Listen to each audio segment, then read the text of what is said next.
نکاح شوی دا ادم د درخواست کوم غړي خپل بچی خپل اهل دال کنټرول هم کوي او بیا دام خیال ساتي د شریعت د احکام خیال ساتي کله کله مور او پلار ته لور وای چې ما پلانیزه کی مور کوا دا زه زما خوښ نه دی شران ستا حق دا جوړیږي چې ګوره دا ورنه کی شریعت دا حکم دی کم الک چې کم زه خوښ نه تور په زور نکاح نشي کولای التا ډېر پلاران داسې وکړي قدم یو سبب دی راغی ډېر پلاران داسې وکړي زوی چې یو ځای کې ولا نکاح کوي دا ځای زما خوښ نه دی لار څه وایي لار ځان نقصې به قلقله خان جوړ کي وایي نه زه دله دا یوه نکاح کوم او ته نرشه ته بله وکړه ته نرشه ته بله وکړه تا ولې یوه وکړه نه خو تا ګیر بله کولی شي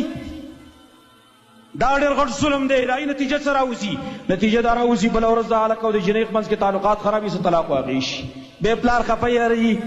کله نګور بدنامه یو کله خپل زوی بدنامه یو وای دا ټول بدنام تی وي تا غلطي کړې ده جنۍ تا ته وایي چې ما د فلاني ځای کې مه ورکوه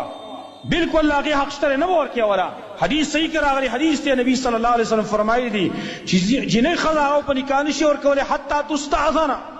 تر دې چې د هغې نه اجازت وغوښتلی شي صحابه کرامو عرض کول وکیف اذنها د اجازت په څنګه یې ویل واذنها صماتها د هغې اجازت د هغې چپ کېدل دي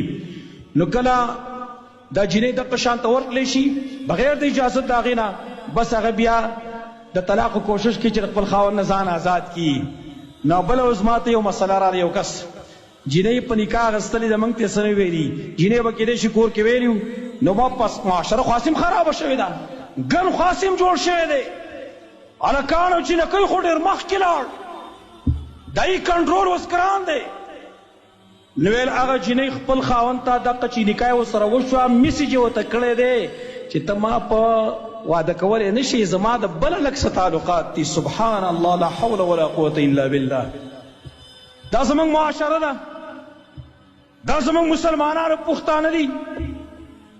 حیات صادر یې بالکل ګزارلی دی نو غټ سبب یې هغه یو دا دی لہذا افراط تفریط دا په خیرت کې چې څوک کوي که نه څوک راولېږي خپلو بچو له بالکل مکمل ازادي ورکړي موبایل یې په لاس کې ورکړی وله خپلو پیغلو لوڼو له چې چا سره پرې رابطه کوي کولی شي په واټساپ باندې رابطې کوي په مسنجر باندې رابطې کوي چې خپلو هلکانو له هغې له موبایل یې ورکړي او دغه ګن کې را ټول مبتلا دي